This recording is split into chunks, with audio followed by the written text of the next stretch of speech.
एक पंडित जी थे, सब कुछ था, पुत्र की प्राप्ति नहीं थी, बड़े उदास रहते थे, बड़े दुखी रहते थे, बेटा नहीं है, बेटा नहीं है, बेटा नहीं। बहुत यज्ञ किया, पूजा की, पाठ किया, पर फिर भी पुत्र नहीं हुआ। तो उन्होंने मन से ही वह कांटा निकाल दिया पुत्र का और आनंद से रहने लग गए। अच्छा, कई लोग अपने मन को तो जैसे तैसे समझा लेते हैं, पर ये पड़ोसी जीने नहीं देते। अच्छा, किसी को बेटा ना हो आज के युग में, जमाने में, तो उससे ज्यादा परेशान कौन करता है? कौन? किसी स्त्री को आज बेटा ना हो तो उसको परेशान करने वाले कौन होते हैं? सबसे पहले तो उसके अपने घर वाले, फिर बचे खुचे रिश्तेदार, फिर पड़ोसी। एक पड़ोसन थी, अरे तुम्हारी बहू के बेटा नहीं है, बेटा नहीं है। हाँ, तो तुम्हारी बहू के तो 4-4 बेटे हैं, तो तुमने कौन सा गढ़ जीत लिया? हाँ? बेटे हैं, अरे उसके नहीं है, उसके भाग्य में नहीं है, बात खत्म। क्यों उसके पीछे पड़ी हो? और देखो, किसी को देखकर हंसना मत। आप किसी लंगड़े को देख के हंस दीजिए, देख लेना, आप लंगड़े ना हो जाओ तो कह देना। हंसो तो जरा, ईश्वर सब कुछ नोट करता है। किसी को देखकर हंसना मत, हंस दोगे समय ना लगेगा। ईश्वर के घर देर हो सकती है, अंधेर नहीं। जरा लंगड़े को देखकर तुम हंसो, तुम भी लंगड़े ना बन जाओगे तो कह देना।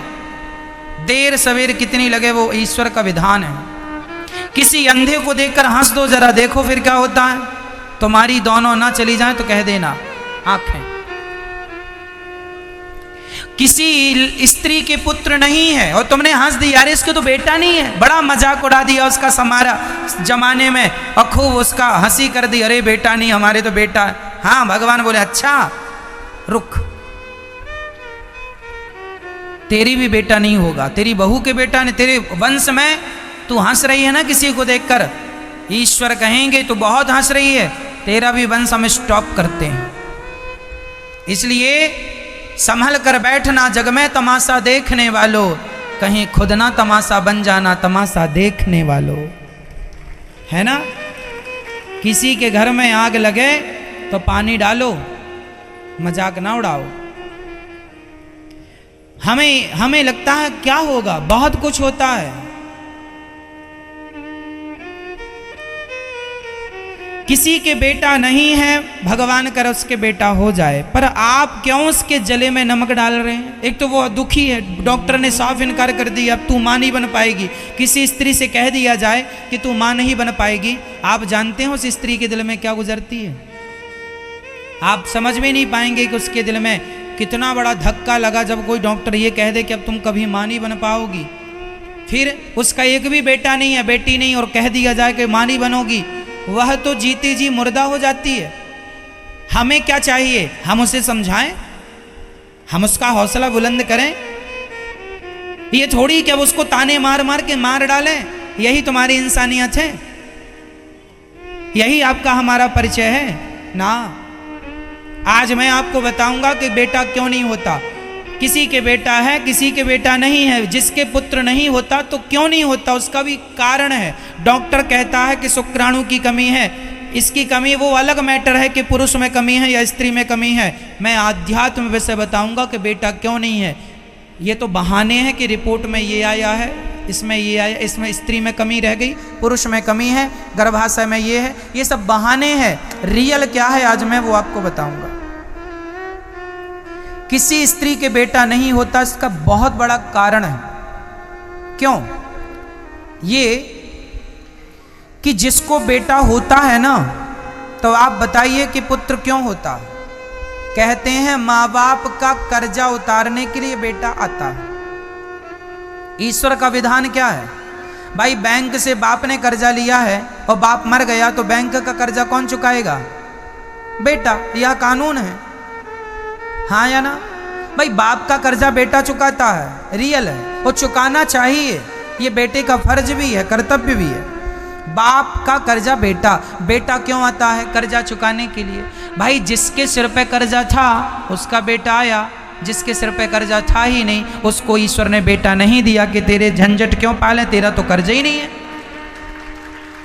तो जिनके सिर पे कर्जा नहीं है उनके घर बेटा बेटी नहीं होता, मतलब ईश्वर ने उन्हें कर्जे से मुक्त रखा।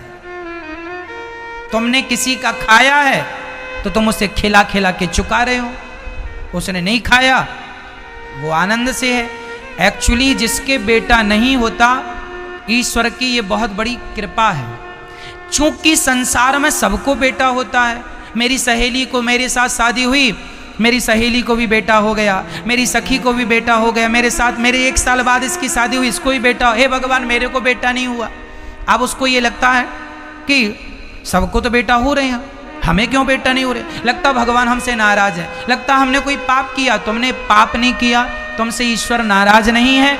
बात यह है जिनके सिर पे कर्जा था तो बेटा आया, जिनके सिर पे कर्जा नहीं था ईश्वर ने सोचा कि तुम झंझट में ना पड़ो, जिनके बच्चे हैं उनसे जाकर देखो वो ज्यादा परेशान है। तो शायद ईश्वर ने तुम्हें बहुत बड़ी मुसीबत में डालने से तुम्हें बचा दिया, आनंद से तुम संसार में रहो और यहाँ से जाने के बाद सीधा भगवान के धाम को चले जाना, तुम्हारी यूं ही मुक्ति हो जाएगी, मोक्ष हो जाएगा। ईश्वर तुम्हें झंझट में डालना नहीं चाहते। और रही बेटों की बात, तो बताओ बेटों से ही जय जयकार होती है क्या? गुरु गोविंद देव जी के 4 बेटे 2 युद्ध में मारे गए, 2 बेटों को जिंदा दीवार में चुनवा दिया गया, हाँ या ना? गुरु गोविंद देव जी के 2 बेटों को जिंदा दीवार में चुनवा दिया गया। गुरु गोविंद देव जी की पत्नी आई, हाथ जोड़ के रोने लगी, सुनो जी हमारे बच्चों को जिंदा दीवार में चुनवा दिया गया। रोने लगी। गुरु गोविंद देव जी ने समझाया, अरे भाग्यवान रोती क्यों है, क्यों ना रोए, बच्चे जिंदा मार डाले दुश्मनों ने। रोने लगी। तब धन्य थे गुरु गोविंद देव जी।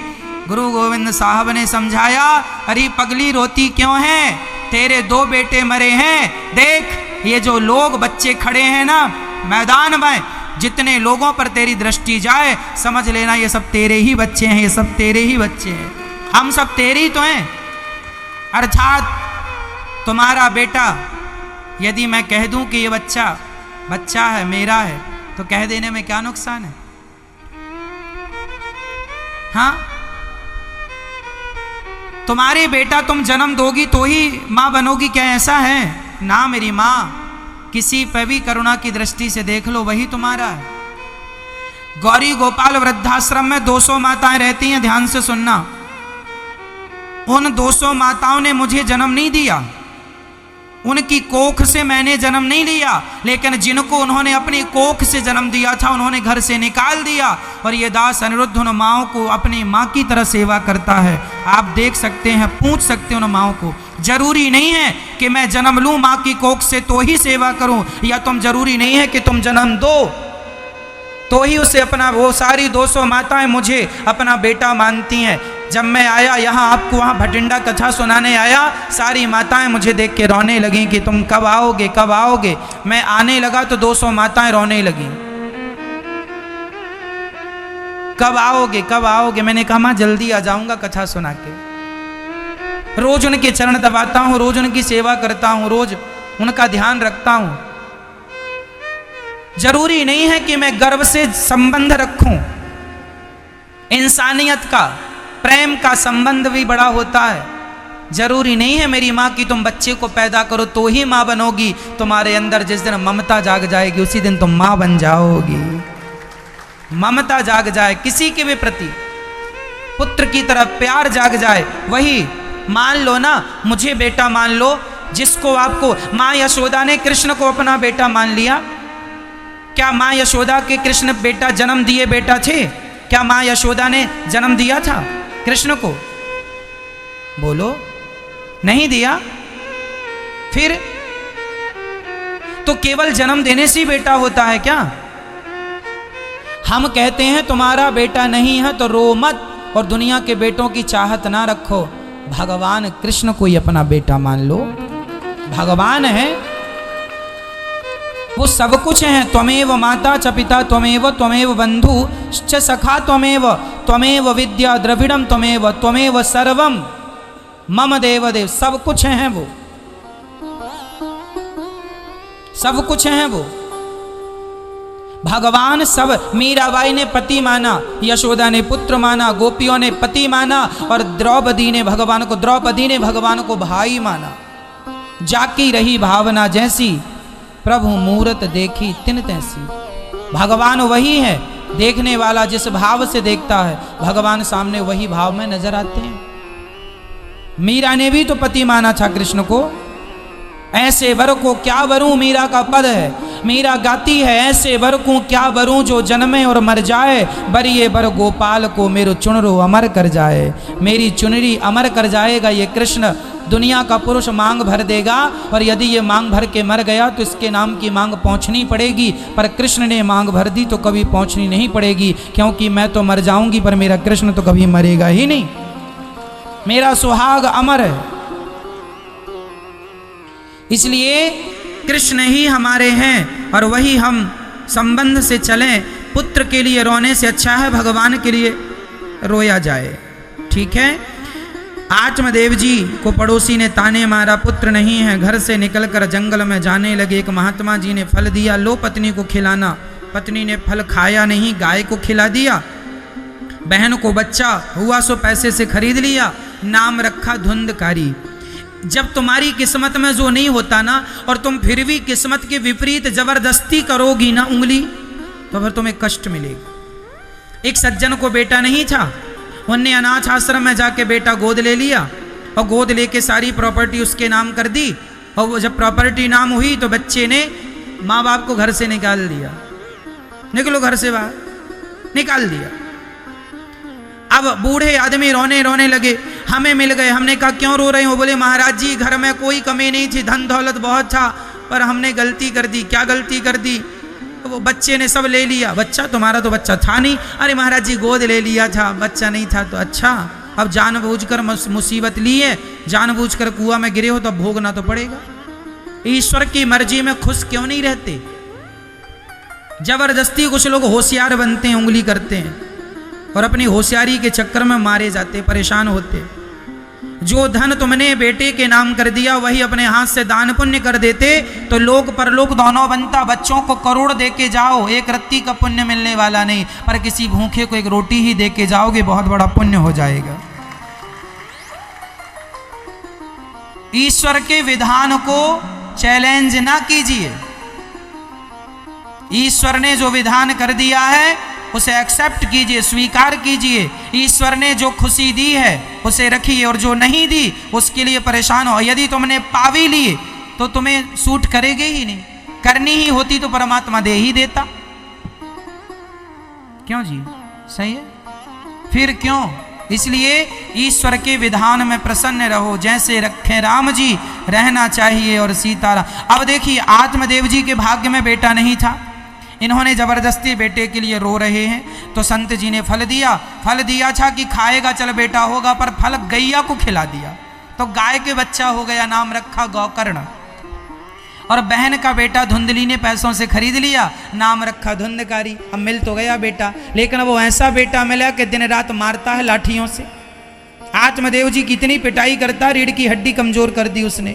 सारा पैसा छीन लिया, लाओ पैसे लाओ, सारा पैसा ले लिया और भरे गांव में सबके बीच में लात मारता है, लाठी मारता है, अपमान करता है, गालियां देता है। आत्मदेव जी रोने लगे, विधाता बेटा नहीं था तो ही सुखी था मैं, बेटा मिला तो ये खून के आंसू रुलाता है।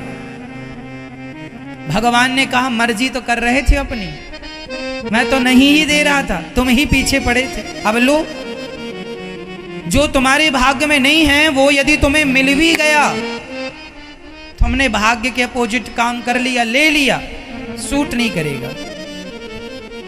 बात समझ में आ रही है? धुंधकारी मिल गया था पुत्र रूप में, सूट बिल्कुल नहीं किया, मारता है। इतना मारा, पीठ लाल कर दी। गांव में, गांव के बीच में अपने बाप को मारता है। आत्मदेव जी रोते हैं, विधाता पहले बेटे के लिए रोना पड़ा, अब इसलिए रोना पड़ रहा है कि ऐसा बेटा क्यों मिला। रो रहे हैं। तब गौकर्ण जी आए गाय के पुत्र और उन्होंने समझाया, देहे स्थिमांस रुधिरे विमतिं त्यजत्वं जाया सुतादिषु सदा ममतां विमुञ्च पश्यानिशं जगदिदं क्षणभङ्गनिष्ठं वैराग्यरागिरसिको भवभक्तिनिष्ठः। ये शरीर हमारा क्या है? देहे स्थिमांस रुधिरे, मांस का एक समूह। हमारे शरीर में क्या है? खून है, हड्डियां हैं, मांस है। क्या है इसके सिवा? मल मूत्र भरा पड़ा है। क्या है इसके सिवा? हमारे शरीर के एक भी अंग से सुगंध निकलती हो सो बताओ। क्या है मैया निकलती है? आप लोग दिन भर इत्र डालते हैं, फिर खत्म हो जाता, फिर डालते हैं, फिर खत्म हो जाता, फिर डालो। शरीर से तो दुर्गंध निकल रही है। अब कोई दुर्गंध के रास्ते में सुगंधी डाल भी दे, कितनी देर चलेगी? निकलना तो दुर्गंधी है।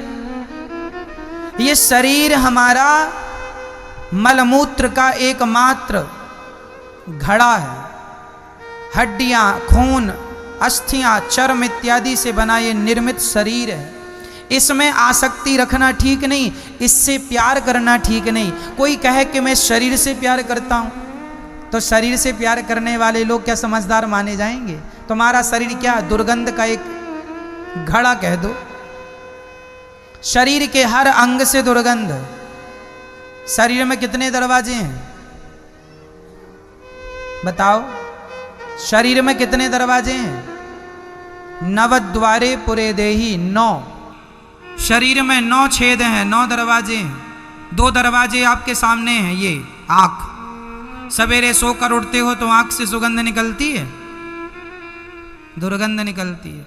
2 दरवाजे कान, यहां से सुगंध निकलती है, दुर्गंध। 2 दरवाजे नाक, यहां से सुगंध निकलती है। आ रही है सर्दी महारानी, देखना क्या निकलता नाक से। फिर 2, 2, 4, 2, 6, एक ये मुख, ये छेद हैं। कितने दरवाजे हो गए? 7। एक मूत्र द्वार, एक मल द्वार, टोटल 9। यह 9 दरवाजे हैं हम सबके शरीर में। इस 9 दरवाजे के शरीर से कोई प्रेम करे जिसमें केवल मल ही भरा है, मूत्र ही भरा है, इससे कोई मोहब्बत करे तो पागलपन नहीं तो क्या है? प्यार करना है तो जैसे सुदामा ने भगवान से प्यार किया था, भगवान से प्यार करो। उनका शरीर दिव्य शरीर है, उनसे प्यार करो। क्या संसार के लोगों से व्यवहार करो, प्यार नहीं। ये शरीर किराए का है। आप कहते हैं ये मेरी पत्नी है। धुंधकारी के पिता आत्मदेव जी कहते हैं मेरी पत्नी ने, मेरे पुत्र ने धोखा दिया, मारा। अरे कोई पत्नी और कोई पुत्र नहीं है। अच्छा ये बताओ, आपकी पत्नी है, आपकी पत्नी पुत्र है? आप कहते हैं ये मेरी पत्नी है, मेरा पुत्र है, मेरा है आपका? दिल में हाथ रख के बताओ, आपकी पत्नी आपकी है? आपका पति आपका है? आपका बेटा आपका है? चलो बेटा पति पत्नी को छोड़ दो थोड़ी देर के लिए, ये बताओ ये जो शरीर है आपका, क्या यही आपका है? यदि ये शरीर आपका है या आपका था तो फिर ये बताओ आपका शरीर बूढ़ा हो गया, आपने रोका क्यों नहीं? यदि ये शरीर पर आपका अधिकार था तो हाथ कमजोर पड़ गए, कमर कमजोर पड़ गई, पीठ कमजोर पड़ गई, रोका क्यों नहीं? यदि ये शरीर पर आपका अधिकार था तो आप बुढ़े हो गए, मौत की घड़ी आ गई, रोका क्यों नहीं? इसका अर्थ यह है कि शरीर पर भी हमारा वश नहीं चलता, शरीर भी हमारा अधिकार क्षेत्र नहीं है। जब हम अपने शरीर पर अपना अधिकार नहीं जमा सकते तो पत्नी पर कोई अधिकार जमाए तो यह मूर्खता है कि नहीं? तुम्हारा शरीर तुम्हारा नहीं है, छोड़ कर जाना है। ये शरीर जब आदमी मरता है लोग कहते हैं मिट्टी जा रही है। जब आदमी मरता है तो क्या बोलते हैं? मिट्टी जा रही है। ये शरीर क्या है मेरी माँ? बोलो, मिट्टी है। प्राण निकलने के बाद इसे जमाना कहेगा मिट्टी जा रही है। ये मिट्टी है और तुम कहते रहे ये मेरा है। अरे पागल, ये शरीर तो तुम्हारा हो ना सका तो ये जमाना तुम्हारा हो जाएगा। पूरी जिंदगी आदमी अज्ञानता में जीता है और मानता है ये मेरे, कुछ तुम्हारा नहीं।